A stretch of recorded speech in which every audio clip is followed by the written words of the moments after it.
నమస్తే నేను Chandana. Welcome to great Andhra top stories. కూటమి పాలిట మృత్యు దండన, మరోసారి చెవిరెడ్డి మోహిత్ రెడ్డికి ఊరట. అమ్మించాలంటూ అరటి గెలలతో కలెక్టరేట్కు వెళ్లిన వైసీపీ. రాజీనామాలు ఆమోదించండి సార్, ఎమ్మెల్సీల వినతి. నాయకులే కాదు, కార్యకర్తలు తప్పు చేసినా ప్రభుత్వానికి చెడ్డ పేరు వస్తుందని సీఎం చంద్రబాబు నాయుడు హెచ్చరించారట. కావున కార్యకర్తలు మొదలుకుని ఎమ్మెల్యేలు, మంత్రుల వరకు అందరూ ప్రజలతో మమేకమవుతూ మంచి పాలన అందిస్తున్నామన్న మంచి పేరు సంపాదించాలని ఆయన ఆశిస్తున్నారు. మరోసారి అధికారంలోకి రావడానికి మంచి పరిపాలన అందించడం తప్ప మరో మార్గం లేదు. అయితే స్వయంగా చంద్రబాబు ప్రజలతో మమేకం కాని 49 మంది ఎమ్మెల్యేలు, వీరిలో మంత్రులు కూడా ఉన్నారని గుర్తించి వాళ్ళందరికీ నోటీసులు ఇవ్వాలని ఆదేశించారు.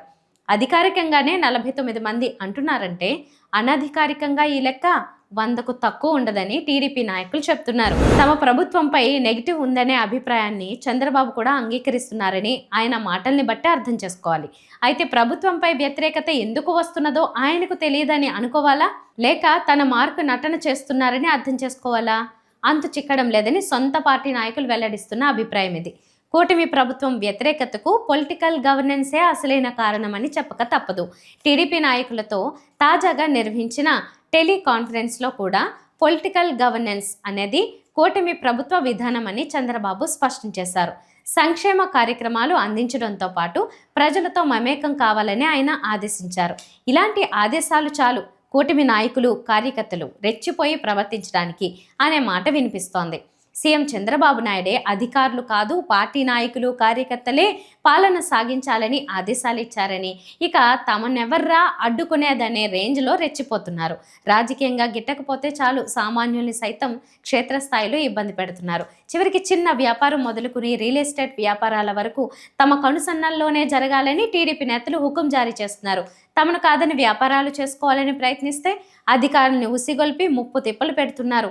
కూటమి నేతల వేధింపులకు తాళలేక ఇతర రాష్ట్రాలకు వెళ్లిపోయి వ్యాపారాలు, కాంట్రాక్టు పనులు చేసుకుంటున్న దయనీయ పరిస్థితి. పొలిటికల్ గవర్నెన్స్లో దోపిడీలు, దౌర్జన్యాలు, రకరకాల వేధింపులు పెరిగిపోయాయి. ఇంతవరకు అధికారులే లంచాలు తీసుకోవడం గురించి తెలుసు, కానీ ఇప్పుడు రాజకీయ నాయకులే లంచాలు తీసుకుంటూ పనులు చేయించడం కొత్త ట్రెండ్. కూటమి నేతల ద్వారా పనులు చేయించుకుంటే ఓకే, లేదంటే అడ్డుకట్ట. ఇది ప్రస్తుతం సాగుతున్న తంతు. పొలిటికల్ గవర్నెన్స్ కారణంగా క్షేత్రస్థాయిలో సాగుతున్న దందా గురించి సీఎం చంద్రబాబుకు తెలుసో లేదో మరి. సీఎం మాత్రం రాజకీయ అవసరాల కోసం పదే పదే పొలిటికల్ గవర్నెన్స్ జపం చేస్తున్నారు. అసలు జబ్బు తన నినాదంలోనే ఉందని, దాని పర్యవసానమే నాయకుల తప్పుడు విధానమని చంద్రబాబుకి ఇప్పట్లో అర్థమయ్యేలా లేదు. ఏదైనా అతి మంచిది కాదు. సీఎం చంద్రబాబు చర్యలు ఒక్కోసారి అతివృష్టి, అనావృష్టి. పొలిటికల్ గవర్నెన్స్ కూటమికి మరోసారి అధికారం అనే ప్రాణం పోసే సంజీవనిగా ఆయన నమ్ముతున్నారు. కానీ అదే కూటమి పాలిట మృత్యు దండన అని తెలుసుకోవడానికి కొన్నేళ్లు పడుతుంది. మద్యం కేసులో చంద్రగిరి వైసీపీ సమన్వయకర్త చెవిరెడ్డి మోహిత్ రెడ్డికి మరోసారి సుప్రీంకోర్టులో ఊరట లభించింది. మద్యం కేసులో చెవిరెడ్డి మోహిత్ రెడ్డి 39వ నిందితుడు. అదే కేసులో మోహిత్ రెడ్డి తండ్రి, మాజీ ఎమ్మెల్యే భాస్కర్ రెడ్డిని 38వ నిందితుడిగా చేర్చడంతో పాటు జూన్ 18న అరెస్ట్ చేసిన సంగతి తెలిసింది.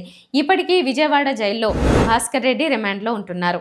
ఈ నేపథ్యంలో మద్యం ముడుపుల సొమ్మును తుడా చైర్మన్గా మోహిత్ రెడ్డి అధికార వాహనాల్లో తరలించారన్నది సిట్ ఆరోపణ. తండ్రితో పాటు తనయుణ్ణి కూడా అరెస్ట్ చేయాలని కూటమి ప్రభుత్వం పట్టుదలతో ఉందని వైసీపీ నేతల ఆరోపణ. దీంతో మోహిత్ రెడ్డి హైకోర్టులో బెయిల్ కోసం చేసిన పోరాటం వృధా అయింది. అనంతరం ఆయన సుప్రీంకోర్టును ఆశ్రయించారు. మోహిత్ రెడ్డికి మద్యం వ్యాపారంలో ఎలాంటి సంబంధం లేదని, ఉద్దేశపూర్వకంగానే అరెస్టు చేయాలని సిట్ కక్షపూరితంగా వ్యవహరిస్తోందనే సీనియర్ న్యాయవాదుల వాదనలతో సుప్రీంకోర్టు ఏకీభవించి అక్టోబర్లో ముందస్తు బెయిల్ ఇచ్చింది. అనంతరం ఏపీ ప్రభుత్వానికి సుప్రీంకోర్టు నోటీసులు ఇచ్చి నెలలోపు వివరాలు సమర్పించాలని ఆదేశించింది. ఆంధ్రప్రదేశ్లో ఏ పంటకు గిట్టుబాటు ఉండడం లేదు. ఈ విషయమై పార్లమెంటు శీతాకాల సమావేశాల్లో మాట్లాడాలని తమ ఎంపీలకు సీఎం చంద్రబాబు, మాజీ సీఎం వైఎస్ జగన్ దిశానిర్దేశం చేశారు. పంటలకు గిట్టుబాటు ధరలు లేకపోవడంతో పాలకులపై రైతాంగం తీవ్ర ఆగ్రహంతో ఉంది. ఈ నేపథ్యంలో కలెక్టర్, ఉన్నతాధికారులే తమ పంటల్ని అమ్మించాలనే డిమాండ్తో వందలాది మంది అరటి రైతులు అనంతపురం కలెక్టరేట్కు వెళ్లారు. సింగనమల వైసీపీ సమన్వయకర్త, మాజీ మంత్రి సాకే శైలజనాథ్ నేతృత్వంలో అనంతపురానికి రైతులంతా వెళ్లారు. జేఎన్టీయూ నుంచి అనంతపురం కలెక్టరేట్ వరకు భారీ ర్యాలీ నిర్వహించారు. అనంతరం మాజీ మంత్రి శైలజనాథ్ మీడియాతో మాట్లాడుతూ అరటి రైతులు తమ ఘోషను వినిపించడానికి వచ్చారన్నారు. 24 టన్నుల అరటి పంటను ఇక్కడికి తీసుకొచ్చారని ఆయన చెప్పారు. కలెక్టర్ అలాగే అధికారులే అరటి పంటను అమ్మించాలని డిమాండ్ చేశారు. లేని పక్షంలో ఆ పంటనంతా అధికారులకు ఉచితంగా ఇచ్చి నిరసన వ్యక్తం చేస్తామని ఆయన హెచ్చరించడం గమనార్హం. రాజీనామాలు ఆమోదించుకోవడానికి ఎమ్మెల్సీలు తపస్సు చేస్తున్నారు. వైసీపీ హయాంలో ఎమ్మెల్సీ పదవులు దక్కించుకున్న 6 ఆ పార్టీ అధికారం కోల్పోగానే మనసు మారింది. అధికారం ఉండే పార్టీల్లో తప్ప ప్రతిపక్షంలో ఉండలేని పరిస్థితి. ఈ నేపథ్యంలో వైసీపీని వీడిన తర్వాత కూటమిలోని 3 పార్టీల్లోని చేరిన ఎమ్మెల్సీలు తమ రాజీనామాలు ఆమోదించుకోవడానికి ప్రయత్నిస్తున్నారు. ఇవాళ మండలి చైర్మన్ కొయ్యే మోషేన్ రాజును 6 ఎమ్మెల్సీలు కలిశారు.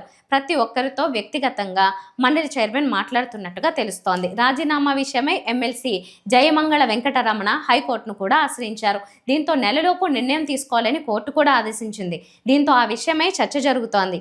రాజీనామా కోరుతున్న ఎమ్మెల్సీల్లో కర్రి పద్మశ్రీ, కళ్యాణ చక్రవర్తి, మర్రి రాజశేఖర్, జయమంగళ వెంకటరమణ, జాకియా ఖానం, పోతుల సునీత ఉన్నారు. వీరిలో పోతుల సునీత, జాకియా ఖానం బీజేపీలోను, కర్రి పద్మశ్రీ, కళ్యాణ చక్రవర్తి, మర్రి రాజశేఖర్ టీడీపీలో, అలాగే జయమంగళ వెంకటరమణ జనసేనలో చేరారు. ఎక్కడైనా అభివృద్ధి కోసం ప్రతిపక్ష పార్టీ నుంచి అధికార పార్టీలో చేరడం చూసాం. కానీ రాజీనామాల ద్వారా సాధించే అభివృద్ధి ఏంటో మండలి చైర్మన్కు వివరించాల్సి ఉంటుంది. వారి వివరణతో సంతృప్తి చెందితేనే రాజీనామాలు ఆమోదం పొందే అవకాశం ఉంటుందని అంటున్నారు. రానున్న రోజుల్లో ఏమవుతుందో చూడాలి. ఇవి వాటి టాప్ స్టోరీస్. మరిన్ని అప్డేట్స్తో కలుద్దాం. నమస్తే.